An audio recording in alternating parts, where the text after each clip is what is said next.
प्रिय विद्यार्थियों, आज हम बीए पार्ट थर्ड ईयर का सेकंड पेपर उप समाज शास्त्रों का परिचय के अंतर्गत नया अध्याय शुरू करेंगे। नगर और उसके प्रकार, सिटीज एंड इट्स टाइप्स। नगर की परिभाषाएं अनेक हैं, उनमें अनेक भिन्नताएं हैं। भिन्नताएं सामाजिक वैज्ञानिकों के दृष्टिकोण के कारण है। इसी भिन्नता को ममफोर्ड ने भी स्पष्ट किया है। उन्होंने बताया है कि नगर मानव की सभ्यता के साथ अस्तित्व में आ गए थे, परंतु आज भी वैज्ञानिक नगर की एक सर्वमान्य परिभाषा पर एकमत नहीं है। नगर की परिभाषा निम्नलिखित आधारों के अनुसार की गई है, जो इस प्रकार से हैं। सांख्यिकी आधार, जनसंख्या का घनत्व, व्यवसाय, कानून, बहुकारकीय कारक। तो अब हम इनकी विस्तार से चर्चा करेंगे। पहला आधार है सांख्यिकीय आधार। नगर की परिभाषा करने का सबसे सरलतम आधार परिमाणात्मक अर्थात संख्यात्मक है। क्रॉस ने 1846 में उस बस्ती को नगर घोषित किया जिसकी न्यूनतम जनसंख्या 2000 है। यूरोप के अन्य देशों ने भी इस परिभाषा का अनुकरण किया। 1887 में यह संख्या इंटरनेशनल ब्यूरो ऑफ स्टैटिस्टिकल ने भी मान्य घोषित कर दी, लेकिन इसे सार्वभौमिक रूप से स्वीकार नहीं किया गया। नंबर 2, जनसंख्या के घनत्व का आधार। जनसंख्या के घनत्व के आधार पर नगर को परिभाषित करने का प्रयास किया गया, लेकिन नगर के लिए कोई भी न्यूनतम जनसंख्या का घनत्व निश्चित नहीं किया जा सका। वॉल्टर एफ विलकॉक्स ने निम्नलिखित जनसंख्या के घनत्व का सुझाव रखा। 100 से कम प्रति वर्ग मील घनत्व वाला कंट्री, 100 से 1000 वाला गांव और 1000 से अधिक घनत्व वाला नगर कहलाता है। लेकिन यह जनसंख्या के घनत्व की माप सर्वमान्य सिद्ध नहीं हुई। बस्ती नगर होते हुए भी इन परिभाषा की कसौटी पर खरी सिद्ध नहीं हुई है। नंबर 3, भारतीय जनगणना के अनुसार कस्बा एवं नगर। भारतीय जनगणना प्रतिवेदन ने नगर या कस्बा की परिभाषा कानून, जनसंख्या और घनत्व को ध्यान में रखकर दी है, जो निम्न परिभाषा से स्पष्ट होता है। नंबर 1, सभी स्थान जिनमें नगर पालिका, निगम, कंटोनमेंट बोर्ड या सूचित कस्बा क्षेत्र समिति आदि हों। नंबर 2, वो सभी स्थान जो निम्न लक्षणों को पूर्ण करते हैं नगर कहलाते हैं। नंबर 1 है 5000 से अधिक जनसंख्या। नंबर 2, कम से कम 75% पुरुष कामकाजी जनसंख्या और गैर कृषि कार्य वाली हो। नेक्स्ट पॉइंट, जनसंख्या का घनत्व कम से कम 400 व्यक्ति प्रति वर्ग किलोमीटर हो। नगर, कोई भी नगरीय क्षेत्र जिसकी जनसंख्या 1 लाख या इससे अधिक हो वह भारतीय जनगणना के अनुसार नगर माना जाएगा। चौथा, व्यवसाय का आधार। विलकॉक्स ने घनत्व के साथ व्यवसाय के आधार को जोड़कर नगर की परिभाषा दी है। उनके अनुसार गांव वह है जिसका व्यवसाय मात्र कृषि है। नगर वह है जिसमें व्यावहारिक रूप से कोई कृषि कार्य नहीं है। नंबर 5, बाजार का आधार। संसार के कुछ भागों में मानव बस्तियां कुछ विशेष प्रकार की हैं। आर्टिजन्स गांव जहां पर निवासी किसी क्राफ्ट में व्यस्त होते हैं। इसी प्रकार से मछली पालन एक विशेष प्रकार का भोज संकलन का व्यवसाय करते हैं, वहां कुछ मछली का व्यापार करते हैं। मार्क्स ने नगर को समाज के उत्पादन के तरीकों के आधार पर वर्गीकृत करने का प्रयास किया है। नंबर 6, कानून का आधार। कई देशों में नगर को कानून की भाषा में परिभाषित किया गया है। एक स्थान को कानूनन नगर घोषित कर दिया जाता है। भारत में राज्य सरकार का ये उत्तरदायित्व है कि वो एक बस्ती को नगर पालिका घोषित कर सकती है या एक कस्बा, ऐसे कस्बे कानूनन कस्बे कहलाते हैं। नंबर 7, समाज शास्त्रीय परिभाषा। सोमबार्ट उस परिभाषा को समाजशास्त्रीय कहते हैं जिसमें कुछ समाजशास्त्रियों ने नगर की परिभाषा में बताया है कि नगर वह स्थान है जो इतना बड़ा हो गया है कि जिसमें लोग एक दूसरे को नहीं जानते। नंबर 8, बहुकारकीय आधार।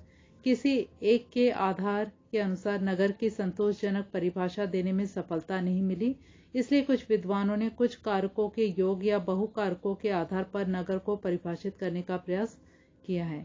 ऐसे उल्लेखनीय समाज शास्त्रीय सोरोकिन और जिमरमैन और मुनरो और सोमबर्ट हैं। मुनरे के अनुसार एक नगर संपूर्ण समाज है जिसका भौगोलिक आधार विशेष रूप से जनसंख्या के आकार के अनुसार दबाव में है या उसकी सीमा के लक्षण सापेक्ष रूप से मानव विशेषताओं की तुलना में लघु है।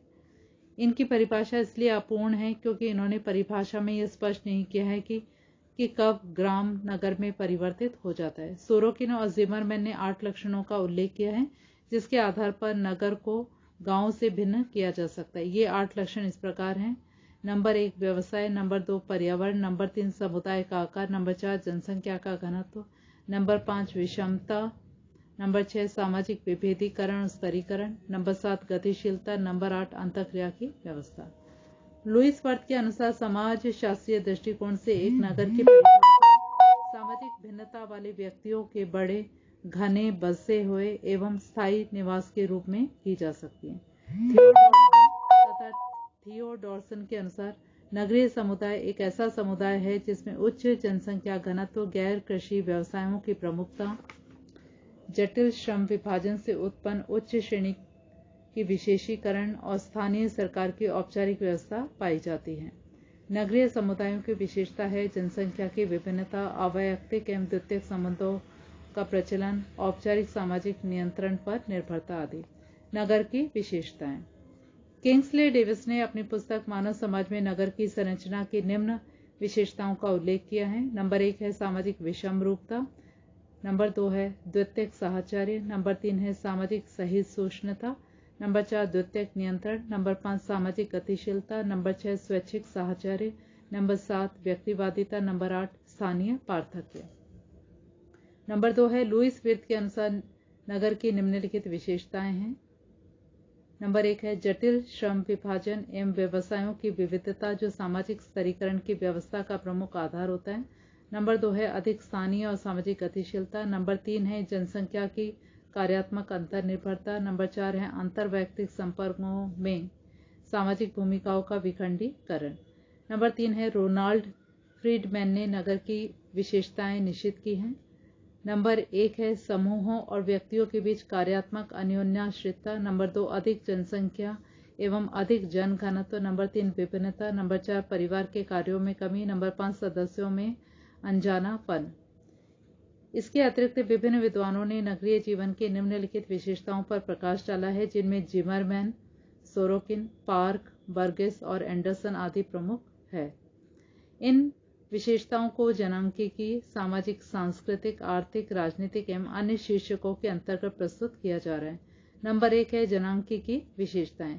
जनांकीकी विशेषताएं निम्नलिखित हैं। नंबर 1 है जनसंख्या का आधिक्य। नगरों की प्रमुख विशेषता है जनसंख्या का आधिक्य। भारत में 1 लाख या इससे अधिक जनसंख्या वाले स्थान को नगर कहा गया है। इससे भी अधिक जनसंख्या वाले स्थान महानगर कहलाते हैं जैसे दिल्ली, मुंबई, कलकत्ता, चेन्नई आदि। नंबर 2 जनसंख्या की विषम रूपता। नगरों में जनसंख्या का आधिक्य होता है और ये जनसंख्या विषम रूपी भी होती है। अनेक मतों व धर्मों के अनुयायी, विभिन्न संप्रदाय, वर्ग, जाति, प्रजाति, भाषा एवं प्रांतों के लोग निवास करते हैं। नंबर 3 स्वास्थ्य व मनोरंजन के केंद्र। नगरों में व्यक्ति को स्वास्थ्य से संबंधित सभी सुविधाएं उपलब्ध होती हैं। वहाँ हर प्रकार के रोगों का निदान व चिकित्सा के लिए उच्च स्तरीय अस्पताल होते हैं। अस्पताल भी विशेषीकृत होते हैं और हर प्रकार के रोगों के लिए विशेषीकृत चिकित्सक होते हैं। इसके अलावा नगरों में सिनेमा हॉल, नृत्य, संगीत, कला केंद्र, टेलीविजन, रेडियो, नाट्यशालाएं आदि अनेक मनोरंजन के साधन होते हैं। यहाँ पे खेलकूद की सुविधाएं भी होती हैं, बाग बगीचे भी होते हैं जहाँ बच्चे अपना मनोरंजन करते हैं। नंबर 2 है आर्थिक विशेषताएं। नगरीय समुदायों में निम्न आर्थिक विशेषताएं विद्यमान होती है। नंबर 1 है आर्थिक विसामान्यता। नगरों में विभिन्न आर्थिक वर्गों के लोग रहते हैं। एक और साधारण संपन्न पूंजीपति वर्ग है तो दूसरी ओर गरीब मजदूर वर्ग के लोग भी निवास करते हैं। मध्यम वर्ग के लोग विषम परिस्थितियों में जीवन व्यतीत करते हैं। इन सब के कारण नगरों में अनवरत संघर्षमय जीवन रहता है। नंबर 2, आर्थिक गतिविधियों के केंद्र। नगरों में अनेक प्रकार के व्यवसाय पाए जाते हैं। वहाँ सभी प्रकार की आर्थिक गतिविधियाँ विभिन्न उत्पादनों में, जैसे सीमेंट है, ईंट है, लकड़ी है, कोयला, दिया सलाई, बारूद, कागज, कपड़ा, चमड़ा, ऊन, प्लास्टिक, प्रसाधन सामग्री, दवाएं आदि विभिन्न मशीनें आदि में देख सकते हैं। इससे व्यवसायों की भी बहुलता होती है। नंबर 3 है श्रम विभाजन एवं विशेषीकरण। चूंकि नगर अनेक आर्थिक क्रियाओं के केंद्र होते हैं, इसलिए वहां विशेषीकरण भी अधिक होता है। यहाँ व्यक्ति अलग अलग व्यवसायों में लगे रहते हैं, साथ ही वे कार्य विशेष के विशेषज्ञ भी होते हैं। श्रम विभाजन व विशेषीकरण पारस्परिक निर्भरता को जन्म देती है। प्रत्येक को अपना कार्य पूरा करने के लिए दूसरे के सहयोग की अपेक्षा होती है। नंबर 3 है सामाजिक विशेषताएं। नगरीय समुदायों की निम्नलिखित कुछ महत्वपूर्ण सामाजिक विशेषताएं। नंबर 1 है कि द्वितीयक संबंधों की प्रधानता। नगरों में जनसंख्या की अधिकता और विभिन्नता के कारण यहाँ औपचारिक संबंध अधिक होते हैं। प्राय स्वार्थ की भावना से लोग उन्हीं व्यक्तियों के साथ संबंध स्थापित करते हैं जिससे उनका हित संपादन होता है, इसलिए नगरों में द्वितीयक संबंधों की प्रधानता होती है। नंबर 2 है सामाजिक गतिशीलता। नगरों में गतिशीलता अधिक पाई जाती है। वहां अपनी प्रगति के लिए एक स्थान छोड़कर अन्यत्र चले जाते हैं। उनमें स्थान के प्रति लगाव नहीं होता है। नगरों में स्तरीकरण भी अधिक होता है। व्यक्ति अपनी योग्यता, कुशलता, क्षमता के अनुसार अपनी सामाजिक स्थिति सुदृढ़ करने का प्रयास करता है। नंबर 3 है हित प्रधान सहनशीलता। नगरों में लोगों में सहनशीलता का गुण भी नहीं होता है, फिर भी अपने हितों के संपादन के लिए वे इस गुण का निर्वाह करते हैं। विशेष रूप से व्यापारी वर्ग आदि प्रत्येक स्थिति में खुद को विनम्र, मृदुभाषी और सहृदय बनाने का प्रयास करते हैं, जिससे उनके हितों की पूर्ति हो सके। नंबर 4 प्रदर्शनकारी व्यवहार। नगरों का जीवन दिखावे का अधिक होता है। प्राय लोग आडंबर युक्त व कृत्रिमता के साथ अपना जीवन बिताते हैं। विवाह, उत्सव आदि के समय सजावट, भोजन आदि में सबको बड़ा बताने का प्रयास करते हैं। नंबर 5 है स्थानीय पार्थक्य। किंग्सले डेविस ने नगरों की विशेषता स्थानीय पार्थक्य बताया है। नगरों में श्रम के विभाजन और विशेषीकरण के फलस्वरूप विविध कारखाने, कार्यालय, व्यापारिक संस्थान, शिक्षा संस्थान, मनोरंजन आदि के स्थान सुनिश्चित होते हैं। इसी के आधार पर यह भी निश्चित हो जाता है कि किन क्षेत्रों में किस वर्ग के लोग निवास करेंगे। इसके लिए अलग अलग क्षेत्र विकसित हो जाते हैं।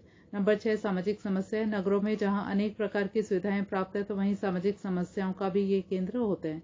भ्रष्टाचार, वर्ग संघर्ष, बाल अपराध, गरीबी, बेरोजगारी, वेश्यावृत्ति, मद्यपान, कुपोषण, प्रदूषण, युवा तनाव, बीमारी, भिक्षावृत्ति आदि समस्याएं पाई जाती हैं। नंबर 4 है सांस्कृतिक विशेषताएं। नगरीय समुदायों के निम्नलिखित सांस्कृतिक विशेषताएं हैं। नंबर 1 है सभ्यता के वाहक है। नगरों को सभ्यता और संस्कृति का वाहक और पोषक कहा जाता है। विश्व की महान सभ्यताओं का केंद्र नगर ही रहे हैं। तक्षशिला, नालंदा जैसे अनेक प्रकार की उच्च शैक्षणिक संस्थाएं यहाँ रही हैं। नंबर 2 शिक्षा और संस्कृति के केंद्र। नगरों में विभिन्न प्रकार के विद्यालय, महाविद्यालय, विश्वविद्यालय, अभियांत्रिकी, चिकित्सा, कला, संगीत, प्रौद्योगिकी, व्यावसायिक प्रशिक्षण आदि के विद्यालय व महाविद्यालय होते हैं, जिनमें छात्रों की रुचि के अनुसार प्रवेश दिया जाता है। कला, संगीत, साहित्य व संस्कृति आदि की शिक्षा भी नगरों में उपलब्ध होती है। Number 3 fashion. नगर आधुनिकता के भी पोषक है, अतः विश्व में होने वाली सभी गतिविधियों में प्रभावित होते हैं। फैशन के प्रति भी नगरों में विशेष आकर्षण रहता है। नंबर 5 राजनीतिक विशेषताएं। नगरीय समुदायों की निम्न प्रमुख राजनीतिक विशेषताएं। नंबर 1 व्यक्तिवादिता एवं प्रतिस्पर्धा। नगरीय जीवन में व्यक्तिवादिता अधिक पाई जाती है। व्यक्ति का लक्ष्य साधन संपन्न होना व धनी बनना ही होता है। व्यक्ति अपने लिए ही चिंतित रहता है। इस व्यक्तिवादिता के फलस्वरूप प्रतिस्पर्धा की भावना नगरों में अधिक पाई जाती है। नंबर 2 राजनीतिक गतिविधियों के केंद्र। नगर न केवल शिक्षा संस्कृति के केंद्र होते हैं, बल्कि राजनीतिक गतिविधियों के भी महत्वपूर्ण केंद्र होते हैं। विभिन्न राजनीतिक दलों के कार्यालय प्राय राजधानियों में होते हैं, जहां उनकी भावी नीतियां और कार्यक्रम निर्धारित व कार्यान्वित किए जाते हैं। नंबर 6 अन्य विशेषताएं। नगरीय समुदाय की कुछ अन्य विशेषताएं जैसे परिवहन व संचार, तार्किक अभिवृत्ति तथा सुरक्षा है, जो इस प्रकार है। नंबर 1 है परिवहन व संचार। नगरों में परिवहन व संचार सुविधाएं भी अत्यधिक होती हैं। द्रुतगामी व दूरगामी बस, रेल, हवाई जहाज व्यक्तियों को किसी भी स्थान से कहीं पे भी शीघ्र ले जाने में सक्षम होती है। संचार प्रणाली भी नगरों में अत्यधिक सक्रिय है। तार, telephone, cellular, mobile phone, courier सेवा स्पीड पोस्ट, फैक्स आदि नवीनतम साधनों की नगरों में बहुतायत है। नंबर 2 है तार्किक अभिवृत्ति। नगरों में व्यक्ति परंपरा, रूढ़ियों, कर्मकांड, पूजा पाठ, यज्ञ अनुष्ठानों में विश्वास नहीं करते हैं। शिक्षा के बढ़ते प्रभाव के कारण उनकी अभिवृत्ति तर्क प्रधान हो गई है। जब तक तथ्य को किसी तर्क वितर्क द्वारा प्रमाणित न कर ले तब तक नगर के लोग उस पर विश्वास नहीं करते हैं। धर्म का भी उनके जीवन में कम महत्व होता है। नंबर 3 सुरक्षा। नगरीय जीवन अति व्यस्ततापूर्ण, तनाव और संघर्षों से भरा हुआ होता है। उसे संघर्षों और तनाव से राहत दिलाने के लिए नगरों में पुलिस, न्यायालय आदि होते हैं, जिससे व्यक्ति को लूटपाट, चोरी, डकैती, हत्या जैसे खतरों से मुक्ति दिलाती है। नगरों के प्रकार।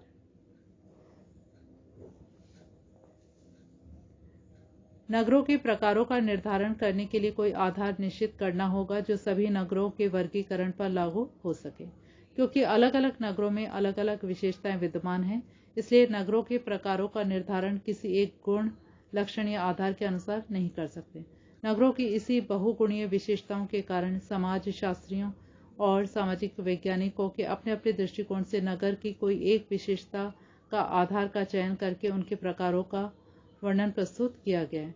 यहाँ पर वैज्ञानिकों द्वारा नगरों के वर्गीकरण के लिए चयनित कुछ प्रमुख आधारों को प्रस्तुत किया जा रहा है। नॉयल, पी. जिस्ट और L.A. हिल्बर्ट नगरों के निम्न आधारों का वर्णन किया है। नंबर 1 है उत्पादन केंद्र। इस प्रकार के अंतर्गत वो नगर आते हैं जिनका विकास औद्योगिक उत्पादन के कारण हुआ है। भारत में अधिकतर बड़े नगरों का उद्भव और विकास औद्योगिक और उत्पादन के केंद्र दोनों के फलस्वरूप हुआ है। इस प्रकार के नगरों को जिस्ट और हिल्बर्ट ने निम्न 2 उपवर्गों में बांटा है। नंबर 1 प्राथमिक उत्पादन केंद्र, नंबर 2 द्वितीयक उत्पादन केंद्र। प्राथमिक उत्पादन केंद्र वाले वो नगर हैं जो उद्योगों के लिए कच्चा माल तैयार करते हैं। द्वितीयक उत्पादन के केंद्र वाले वो नगर हैं जो कच्चे माल से उपभोग के लिए वस्तुएं तैयार करते हैं। ऐसे नगर भारत में मुंबई, चेन्नई, अलीगढ़, मुरादाबाद आदि हैं। नंबर 2 व्यापार और वाणिज्य के केंद्र।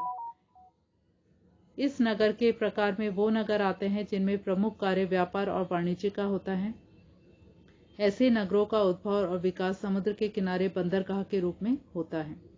ये समुद्र के मार्गों से अन्य देशों में व्यापार और वाणिज्य की सुविधा प्रदान करते हैं, जैसे कालीकट, कलकत्ता, चेन्नई, विशाखापट्टनम। नंबर 3 राजधानी और प्रशासनिक केंद्र। ये वो स्थान होते हैं जो अपने राज्य की राजधानी होने के फलस्वरूप महत्वपूर्ण हो जाते हैं। इनका महत्व यहाँ पर राज्य की सत्ता और शक्ति का संचालन का केंद्र होने के कारण विकसित है, जैसे दिल्ली, चंडीगढ़, जयपुर, रायपुर आदि। नंबर 4 स्वास्थ्य और मनोरंजन के केंद्र। इस प्रकार के नगरों में जनसंख्या की जीविका, वहाँ पर आने वाले पर्यटकों और स्वास्थ्य लाभ पाने वालों पर आधारित होते हैं। ऐसे नगर या तो समुद्र के किनारे बसे होते हैं या पहाड़ों पर होते हैं। गर्मी के मौसम में ये स्थान ठंडे होते हैं। लोग छुट्टियां बिताने या मनोरंजन के लिए ऐसे स्थानों पर चले जाते हैं। नंबर 5वां है धार्मिक और सांस्कृतिक केंद्र। भारत में अनेक धार्मिक केंद्र ऐसे हैं जो अपने धार्मिक महत्व के कारण नगर और महानगर में विकसित हो गए हैं। वहाँ के लोगों की आय के साधन आने वाले तीर्थ यात्री हैं। भारत में काशी, प्रयाग, बोधगया, रामेश्वरम, जगन्नाथपुरी, अमृतसर, तिरुपति, अजमेर, पुष्कर आदि धार्मिक महत्व के कारण नगरों के रूप में देखे जा सकते हैं। ऐसे केंद्र भी होते हैं जो अपनी सांस्कृतिक धरोहर एवं ऐतिहासिक महत्व के कारण नगर के रूप में विकसित हो जाते हैं, जैसे आगरा ताजमहल के कारण पर्यटकों का आकर्षण स्थल है। नंबर 6 है बहुशाखीय नगर। कुछ नगर ऐसी अनेक विशेषताओं वाले हैं जो उपयुक्त वर्णित नगरों के प्रकारों से भिन्न हैं। जैसे कुछ नगर धार्मिक महत्व वाले हैं परंतु वो राज्य की राजधानी भी हैं। उनके नगर के रूप में विकास का कारण कुछ और है, इसलिए ऐसे नगरों को उपयुक्त वर्णित नगर के किसी भी प्रकार के अंतर्गत रखना उचित नहीं होगा। इस प्रकार की विशेषता वाले नगरों का कस्बों को बहुशाखीय कहना अधिक उपयुक्त होगा। नंबर 2 है कामिली रोसिया नगरों का वर्गीकरण। रोसिया ने नगरों का वर्गीकरण उनकी रचना या निर्माण और स्थापना के आधार पर किया है। उनके अनुसार नगर के निम्नलिखित 2 प्रकार हैं। नंबर 1 है प्राकृतिक नगर, नंबर 2 है निर्मित नगर। प्राकृतिक नगर वो हैं जो समय के साथ साथ प्राकृतिक स्थिति के कारण विकसित होते हैं। ये मुख्य रूप से प्राचीन नगर हैं। ये सामान्यतः समुद्र तट, नदी के किनारे अथवा पहाड़ी स्थानों पर स्वतः विकसित होते हैं। दूसरे प्रकार के नगर मानव द्वारा विशिष्ट आवश्यकता के अनुसार तथा सभ्यता की प्रगति के साथ साथ विकसित रहते हैं। निर्मित नगर औद्योगिकरण के साथ साथ निर्मित होते रहे हैं, जैसे जमशेदपुर है, राउरकेला है, बेंगलोर है, बोकारो आदि। नंबर 3 है नगरों का कालक्रमिक वर्गीकरण। भारत के नगरों का कालों के आधार पर निम्न 3 कालों में वर्गीकृत किया जा सकता है। नंबर 1 प्राचीन नगर, नंबर 2 मध्यकालीन नगर, नंबर 3 आधुनिक नगर। इनका विस्तार से वर्णन इस प्रकार से है। नंबर 1 है प्राचीन नगर। इस प्रकार के नगरों का निर्माण किन्हीं उद्देश्यों को लेकर किया जाता है। एंडरसन ने प्राचीन नगरों की निम्न विशेषताएं बताई हैं। ये नगर शासन के केंद्र होते हैं। इनमें व्यापारी भी सेना की आवश्यकताओं की पूर्ति करते हैं। भारत में इन नगरों का निर्माण शासक और शासितों के रहने के लिए हुआ था। भारत में ऐसे नगरों का नदियों के किनारे या समुद्र तट पर उद्भव और विकास हुआ था। इसका उदाहरण है राजनीतिक राजधानियां, धार्मिक केंद्र, शैक्षिक केंद्र और धार्मिक एवं सांस्कृतिक केंद्र, कृषि के केंद्र आदि। नंबर 2 है मध्यकालीन नगर। आधुनिक नगरों का प्रादुर्भाव एवं विकास उपनिवेश काल में हुआ था। ये नगर कृषि पर जीविका के लिए निर्भर नहीं होते। इन नगरों की संस्कृति, खानपान, वेशभूषा, दिनचर्या आदि ग्रामीण संस्कृति से भिन्न होती है। इन नगरों की जनसंख्या अधिक एवं बहुगुणीय होती है। नगरीय समाजों में सामाजिक गतिशीलता होती है। इन नगरों में जनसंख्या, नौकरी पेशे वाले अधिक होते हैं। नंबर 3 है आधुनिक नगर। जनगणना अनुसार नगरों का वर्गीकरण। भारतीय जनगणना प्रतिवेदन के अनुसार कस्बों और नगरों का वर्गीकरण जनसंख्या के अनुसार 6 प्रकारों में बांटा है, जिसमें श्रेणी 1, श्रेणी 2, श्रेणी 3, श्रेणी 4, श्रेणी 5 और श्रेणी 6 में डिवाइड किया है। अब अगले लेक्चर में हम नगरों के प्रकारों का उद्भव और विकास पर प्रकाश डालेंगे। धन्यवाद।